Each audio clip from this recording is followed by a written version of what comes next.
gave me life, he saved my sisters, and I couldn't ask for any more. Anybody who was related to us in Poland had died at the hands of the Nazis, and we were the only ones that survived. And the reason we survived is because we ended up on Schindler's List. The allure of Oskar Schindler is in his ambiguity as a human being, the ambiguity of his motives. He saved them not because he was at the beginning kind-hearted, good, noble, moral, and the like, but because on a very deep level he developed a human attachment to these people. You know, he bribed everything. He did everything with money or with gifts or whatever he did. And he accomplished it. He was, to us, he was an angel.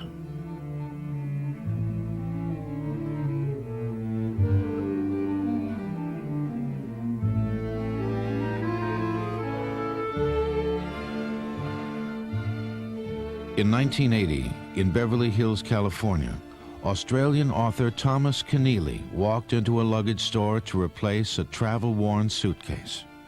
The owner of the shop, Holocaust survivor Leopold Page, told Keneally an amazing and somewhat unbelievable story. About German, Nazi, a drinking, womanizer, profiteer, who saved 1,300 Jewish lives, children, women, and men, and I noticed that he was interested in the story. I knew that the story of Oskar had all the right ingredients because people love paradox, and the paradox of the scoundrel savior is one of the contradictions that people most love. That chance meeting led to Schindler's List, a best-selling, award-winning book. From that came an Oscar-winning motion picture by Steven Spielberg that would be seen by hundreds of millions. It's a tale of a man who'd witnessed the enormous evil perpetrated by his own people, a man who found the humanity and courage to oppose it. Oskar Schindler's life began on April 28, 1908. Oskar was born and raised in Zwickau, Czechoslovakia, part of an area known as the Sudetenland. Zwickau was just over the German border, and many of the townspeople, including the Schindlers, were of German descent and considered themselves German. Oskar was the oldest of two children. He had a little sister named Elfriede. They loved each other dearly. His mother, Louisa, like other mothers of the day, ran their middle-class household. Though the family was Catholic, it was only Louisa who practiced the faith. His mother was the characteristic misused Catholic woman married to a somewhat philandering, fun-loving, boozing father who had a small factory in the town. Outside of work, Hans Schindler's interests lay in coffee houses, where he would smoke cigars, sip cognac, and socialize with friends.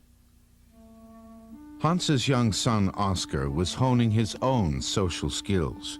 Oskar was learning how to manipulate people.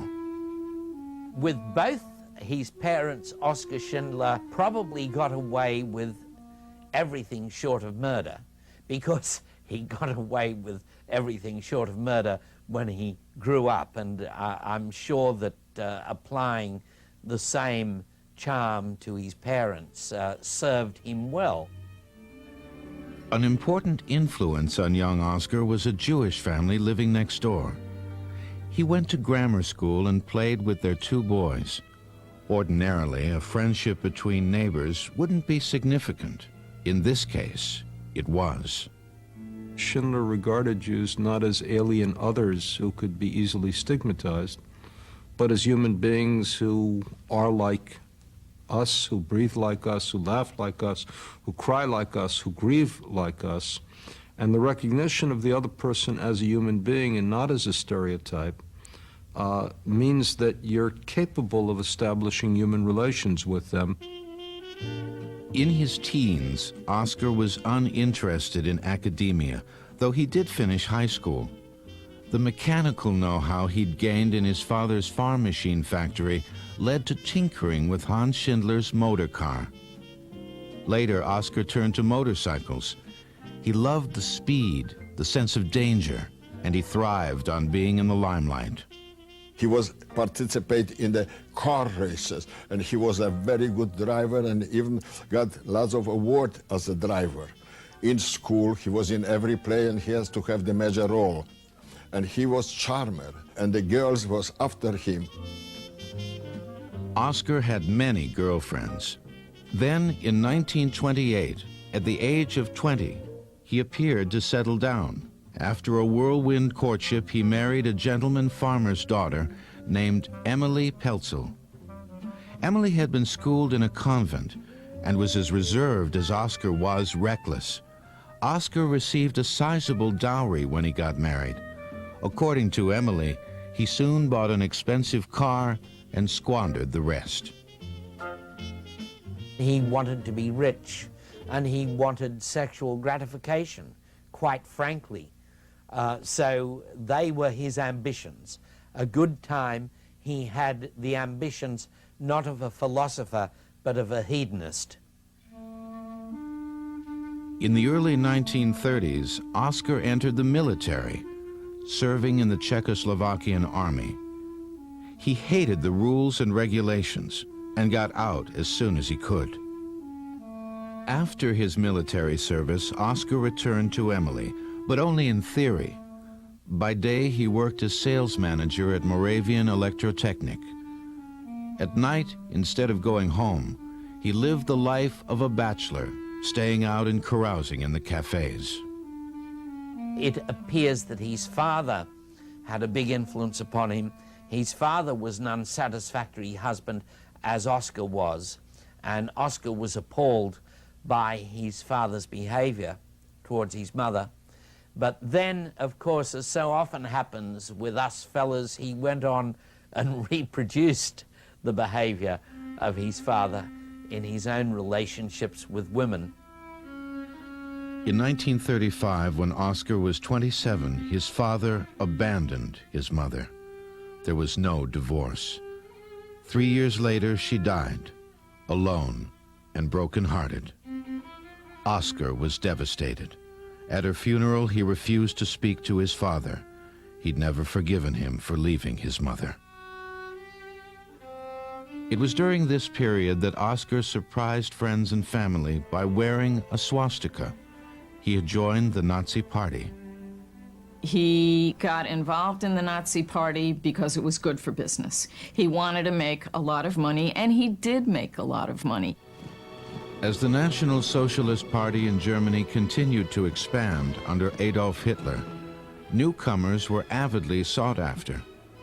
Oskar signed on with the Abwehr, the German intelligence agency. The Abwehr sent Oskar to Krakow, Poland, to pose as a businessman and gather information on the Gestapo and the German army. Like most regimes, the Third Reich had its share of factions and rivalries. Oskar looked forward to his mission. He saw Krakow as a city full of possibilities.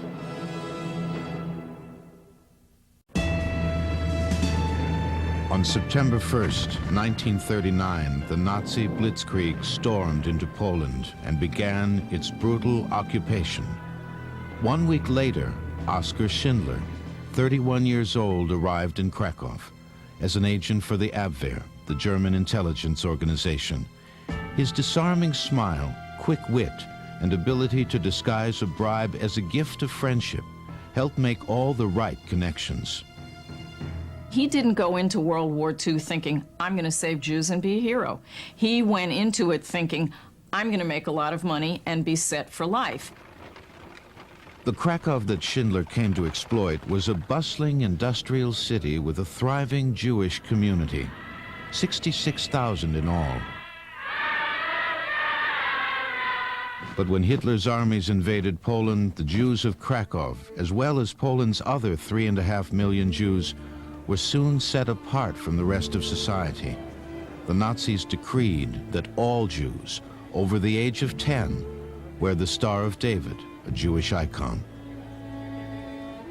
The Nazis followed a very specific pattern, which was to take the population that was defined as Jews, to isolate them, to stigmatize them, to confiscate their assets, and to make it impossible for them to continue with a normal human life and to exploit their assets. Schindler witnessed Nazis evicting Jews from their apartments at will, herding them into ghettos, then moving into their vacant residences. The Nazis also took over their businesses, retaining Jewish workers as slave labor. Schindler had the full privileges of a Nazi, and he understood he could benefit from the Jews' misfortune. He began inquiring about a formerly Jewish-owned factory on the outskirts of Krakow. On the advice of Itzhak Stern, a Jewish accountant he'd met, Schindler decided to take over the factory with Stern running the books. Schindler was convinced he could acquire lucrative military contracts by producing field kitchenware and mess kits for German soldiers. From their first meeting, Schindler and Stern formed an immediate bond. When Schindler turned their conversation to the war, to the rampant killing, to religion, Stern saw an opening to plant a seed. He expressed a fine point of Talmudic wisdom. He who saves a single life saves the world entire. The remark was not lost on Schindler.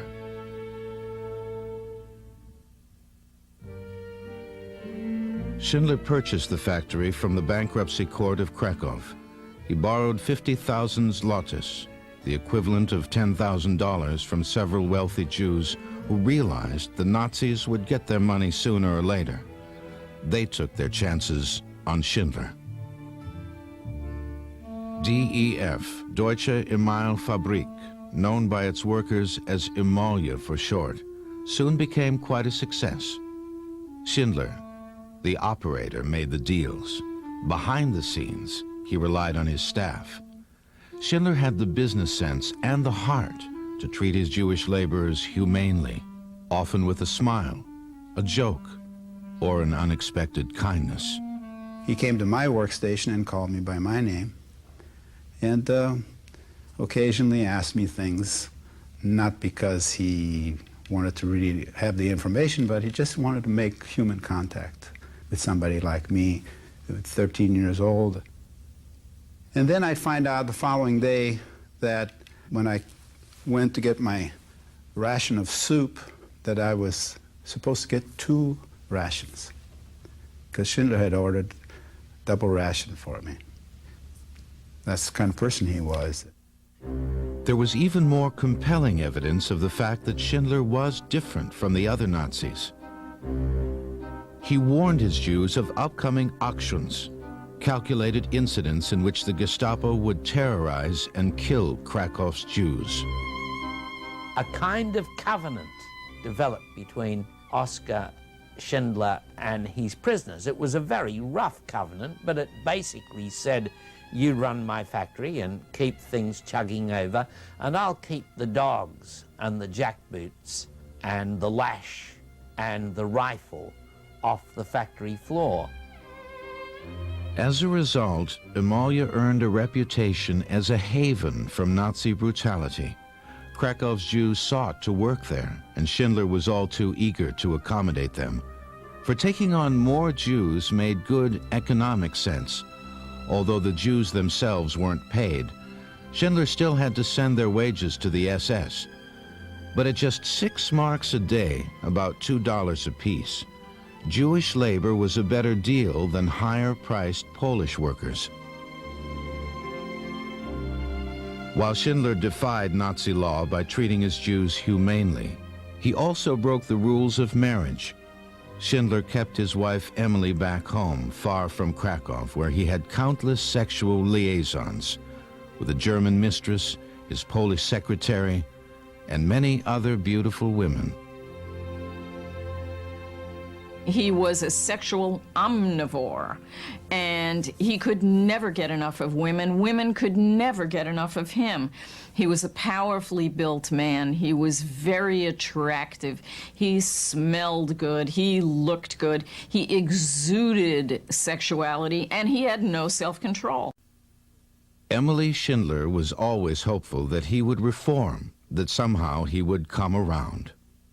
She was also a very devoted Catholic, because we asked why she didn't divorce him. She said, no, I couldn't. I wouldn't hurt my parents by divorcing him. Besides, I love this man. I love this man. And while we were not jealous, no, when he will have only one girlfriend, I will be extremely jealous. But he has hundreds. So how could I be jealous about 100 women? Emily's joke belied hurt feelings about her marriage. She often argued bitterly with Schindler about his many lovers. Schindler's endless pursuit of beautiful women never seemed to distract him from the plight of his workers. They commuted to his factory from the Jewish ghetto, where conditions were abysmal. Schindler was well aware of their misery and learned of the Nazis' plan to liquidate the ghetto. On March 12, 1943, Oskar Schindler told us when we arrived at work there that we will not be going back to the ghetto that particular evening. The reason for that is that there is trouble in the ghetto, there is shootings, killings, and a liquidation of the ghetto going on, and we would be better off staying here until this is over with. The liquidation of tens of thousands of Jews from the Krakow ghetto certainly had a powerful emotional effect on Oskar Schindler, who witnessed it. He would have seen beating, he would have seen dogs biting, he would have seen officers cruelly whipping and screaming and shouting and bludgeoning. Every imaginable form of destruction, including mass shootings, would have taken place at that moment. You know, a war profiteer can tolerate an awful lot. Wartime is a difficult time for everybody, but that may have been the moment when it became too much, and when he recognized that something awful, beyond description, beyond recognition, beyond articulation was taking place, and that may be the moment that changed him. Those Jews who survived that night were sent off in cattle cars to death camps like Auschwitz and Treblinka. It was all part of what was being called Hitler's final solution. Now he knew that there was a grand strategy to actually rid Europe of these people, to treat them as a virus which would be totally eradicated. He knew they weren't a virus. He knew that because he knew Stern and he knew those kids he played with as a child. Schindler's Jewish workers were sent to a brutal existence with 12,000 others at the slave labor camp at Plaszow. By day, they continued their efforts at Schindler's factory. When the work was over, they returned to the desolation of the camp, a place where summary and mass executions were common. Plaszow was run by Commandant Amon Geth. According to survivors of the camp, Geth was a monster. It was no life.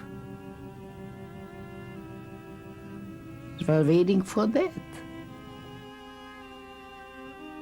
He was killing people at random before they went to work.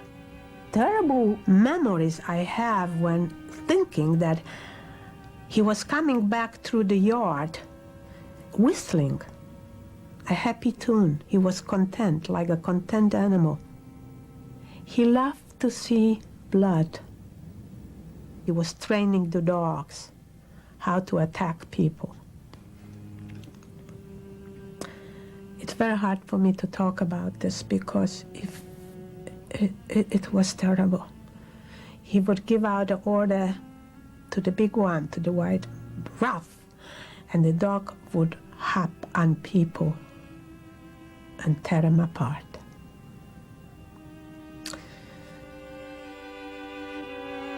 This was the man with whom Schindler ate and drank and bonded. But the relationship had a dual purpose. Oskar Schindler had a plan to get his Jews away from Ammon Geth.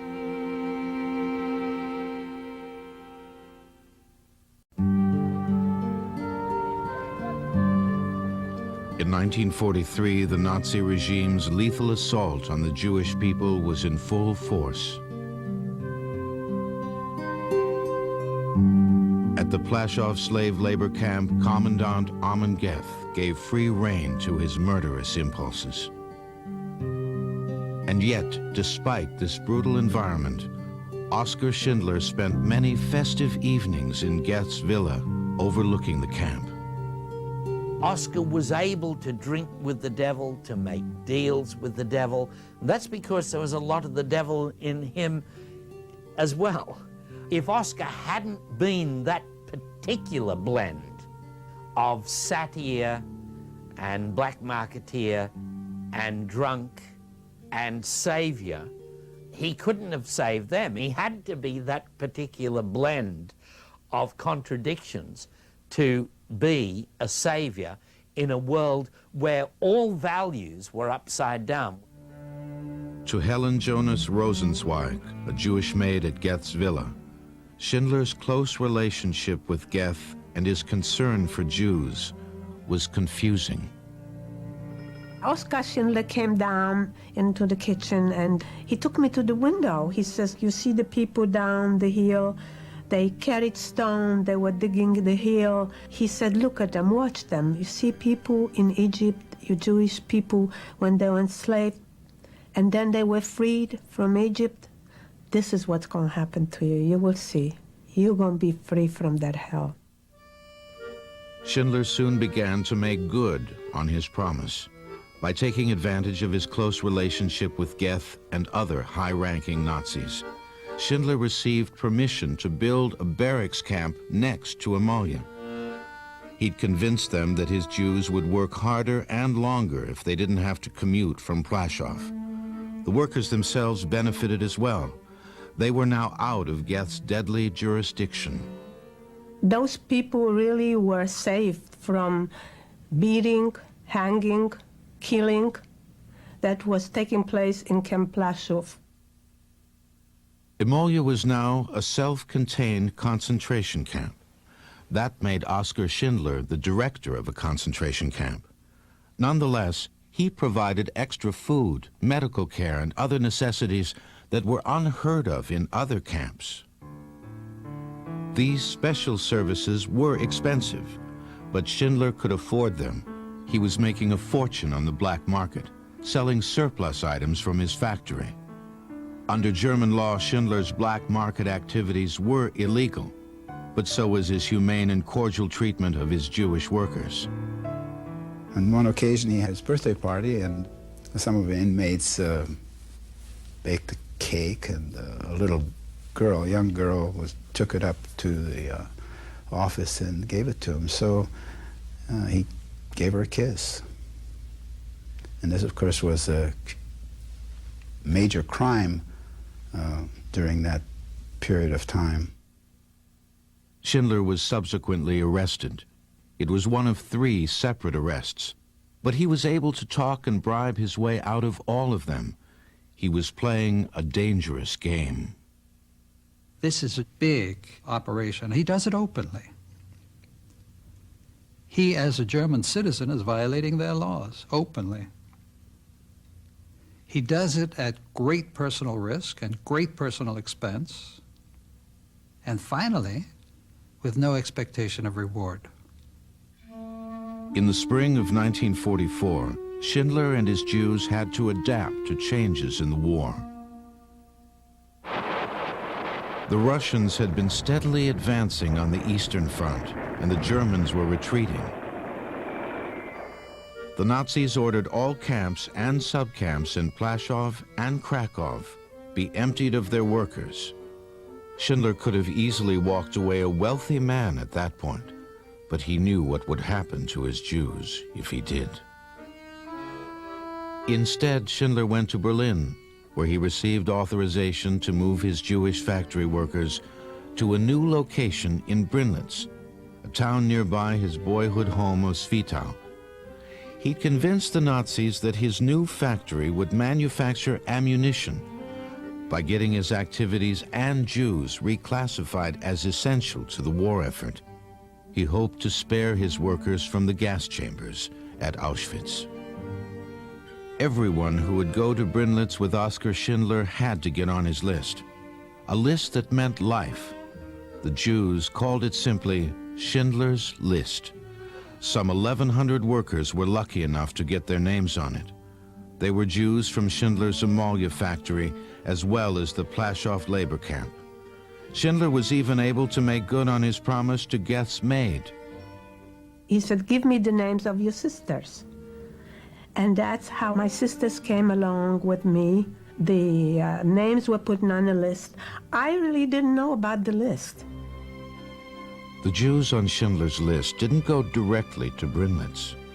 There were two frightening detours. At first, the 801 men were routed to the Gross-Rosen death camp. 300 women were sent to Auschwitz. When they saw the smoke billowing out of its chimneys, they understood the camp's deadly purpose. They put us in the shower room and were standing there quite some time till we knew what is going to come down. Or it's going to come down water, or it's going to come down gas. Are we going to get killed? Are we going to get gassed? We didn't know. That was the most horrible minutes. I don't know how long it was. For me, it was very, very long, but it probably wasn't long. But every minute was a year. And then came water. It came water. Schindler knew all too well he had to get his Jews out of Gross-Rosen and Auschwitz. 2 of the women had already died there. In this rare interview clip, Schindler explains how he saved his Jews from a fate that so many others had met. Da habe ich ungefähr 4 Wochen gekämpft. Die waren inzwischen mit anderen nach Auschwitz transportiert. It was a struggle to get the women out of Auschwitz. It was a miracle that I had them released after 4 weeks, with a list of names. Naturally, it required interventions, telegrams, and journeys to Berlin and Auschwitz. Es würde zu weit führen, wenn man die Details, diesen Kampf. We arrived, the men from Gross-Rosen arrived in beginning of November. By the end of November of 1944, he brought the women from Auschwitz, the 298. And he said to, I remember like this was yesterday, thank God you are with me. Hot soup is waiting for you.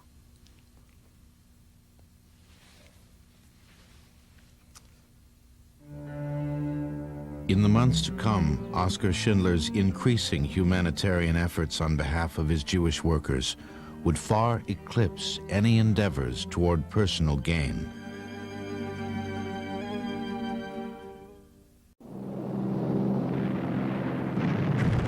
By January 1945, the war was going badly for the Nazis, and defeat was imminent. Adolf Hitler was nonetheless determined to complete his self-proclaimed mission to resolve the Jewish question. The Nazis had nearly succeeded in exterminating all of Europe's 8 million Jews. Oskar Schindler was at cross purposes with the Nazi regime. He had brought some 1,100 Jews to his war essential factory in Brinlitz, Czechoslovakia. Schindler had now been joined by his wife Emily, who'd come from their nearby hometown, Zwickau. Emily was as horrified as Oskar of the Nazi atrocities. When Emily joined her husband full-time at the factory in Brinlitz, Czechoslovakia, she was an integral part of the operation and helping people survive. While Emily's motives for feeding, supplying, and looking after the Jewish workers at this time were primarily humanitarian, Oskar's reasons were still ambiguous. if your workers are working for you and they are profitable, it is in your economic self-interest to keep them near you and to keep them in conditions that are less grievous so that they're more able to function.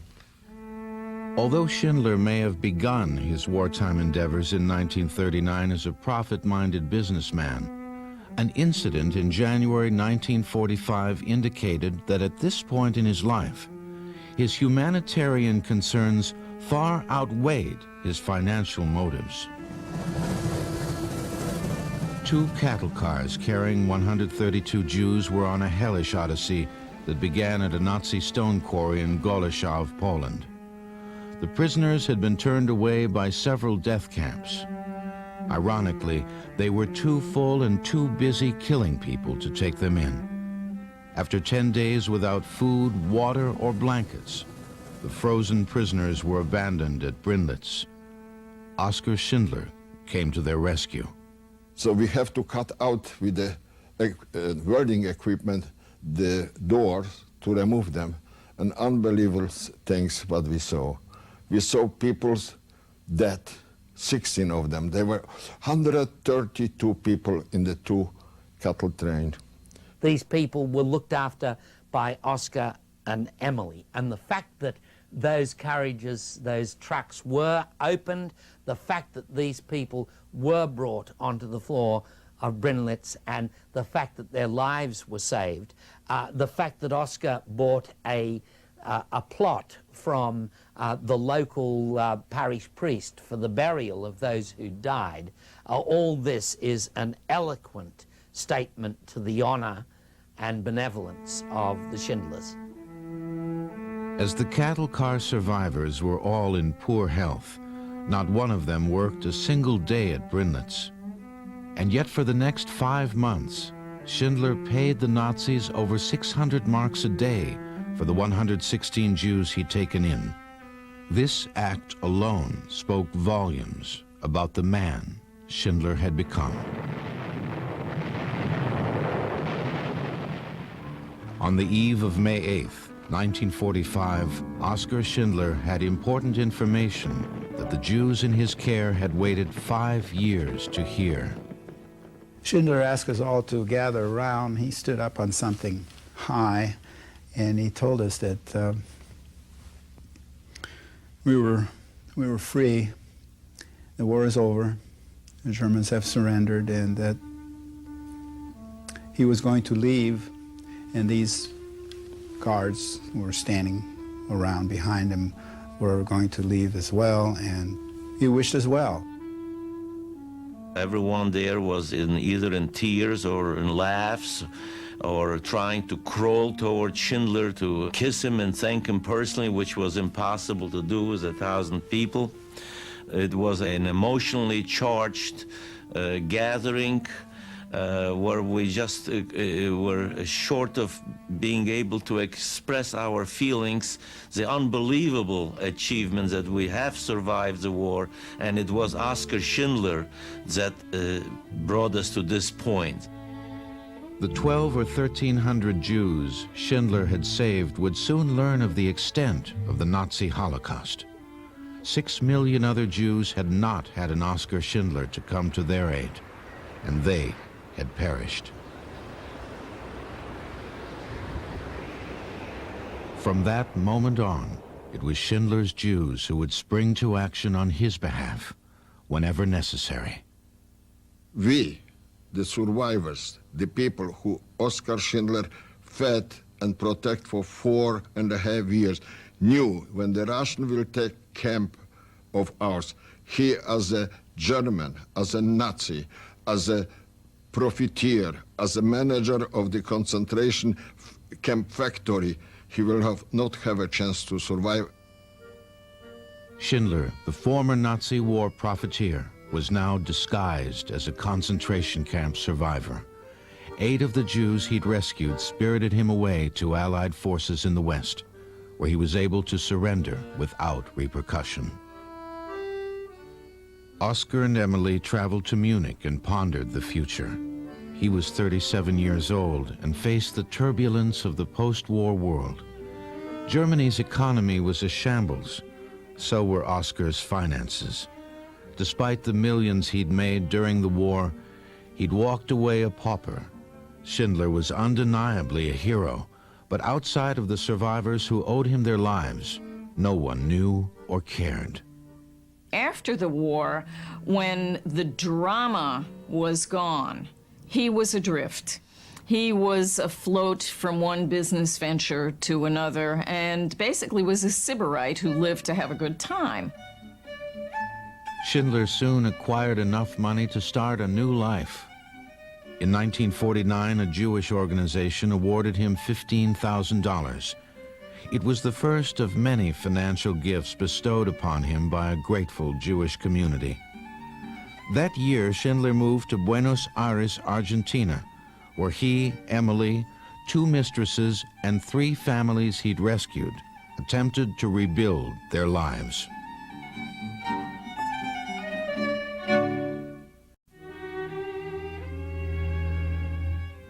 Oskar Schindler's post-war life, like everything that had preceded it, was a study in contrast and ambiguity. There were times of great joy and extended periods of despair. While all of his business attempts in Argentina were failing, he always managed to find the time and the money for beautiful women. These activities came to an end in 1957, when Schindler was bankrupt. The following year, he left his wife Emily to fend for herself and returned to Germany, never to see her again. In Frankfurt, Schindler lived in a one-room apartment overlooking the train station. Whenever he received money from various Jewish organizations, he would leave the squalor of his apartment and live the high life for a while. In 1961, after a number of failed business ventures in Germany, Schindler went to Israel at the invitation of a group of Jews who were among those he'd saved. 800 people greeted him at the airport.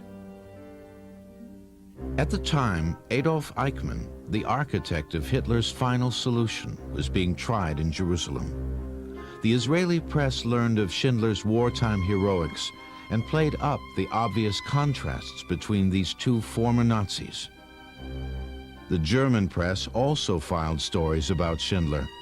So when he returned to Germany, his fellow countrymen knew all about what he'd done during the war. He was condemned by the Germans, a traitor. He saved witnesses to the truth. 1,300 of them, children, women, and men. And they are alive, and they will talk, and they will tell the truth. While the Nuremberg trials had held accountable many of the Nazi leaders, like Hermann Goering and even Amon Geth, who were both executed, there were millions of former Nazis who'd escaped punishment and returned to civilian life. Schindler's fellow countrymen called him a Jew kisser. They threw rocks at him. No one would do any business with him. There was even an attempt on his life. Schindler contemplated suicide, but didn't want to give his enemies the satisfaction. Schindler's spirits were lifted when he returned to Israel on April 28, 1962, his 54th birthday. He'd been invited to plant a carob tree in the Garden of the Righteous at Yad Vashem, Israel's memorial to the Holocaust. Schindler was also awarded a medal. It was inscribed with the Talmudic verse he'd heard 2 decades earlier from Itzhak Stern: "He who saves a single life saves the world entire." In 1963, an article on Schindler's heroism brought his story to the attention of MGM Studios, which optioned it for $50,000. As he did whenever he got money, Oskar spent it quickly. The MGM film was never made. Oskar Schindler's former factory workers eventually began calling themselves Schindler-Juden, Schindler's Jews. They felt a lifelong bond to the man who rescued them. In 1968, survivor Leopold Page and others established a foundation that would provide for Schindler for the rest of his life. Schindler Jude Leon Layson was at a Los Angeles reception held in Schindler's honor. He recalls his emotional reunion with the man who'd saved him, his parents, and 2 of his 4 siblings over 2 decades earlier. I reached out my hand and started to introduce myself because I realized, I was a grown man, and last time he saw me, I was not yet 15, So he interrupted me. He says, "I know who you are. You're little Layson." Schindler had many heartfelt reunions with those he'd saved. For the rest of his life, he returned annually to Israel to celebrate his birthday on month-long visits paid for by his Schindler Juden. They were wonderful times that by all accounts seemed to be the highlights of his post-war life. He felt in Israel every time he was invited like a king. He was accepted like the most important person, and he was cherished by those people, loved by the new children, by the new generation. In 1973, Schindler told Page he wanted to be buried in Israel. The following year, on October 9, 1974, Oskar Schindler died of a massive heart attack in Frankfurt. He was only 66. The devastating news traveled quickly to Schindler Juden throughout the world. We cry. It was a tragedy for us personally. And I sometimes was asking myself, did we did enough for him? That we fulfilled the obligation? Maybe yes, maybe no. I tried my best. The Schindler Juden collected the money to have his remains brought to Israel. At the dedication of his Israeli gravesite, 500 survivors paid last respects to their hero and savior. But Oskar Schindler lives on. People have a choice in their lives. And Schindler is an example of it. He was a Nazi, but he was a good person. His story teaches children everywhere they can choose not to grow up hating those who are a different religion, nationality, or race.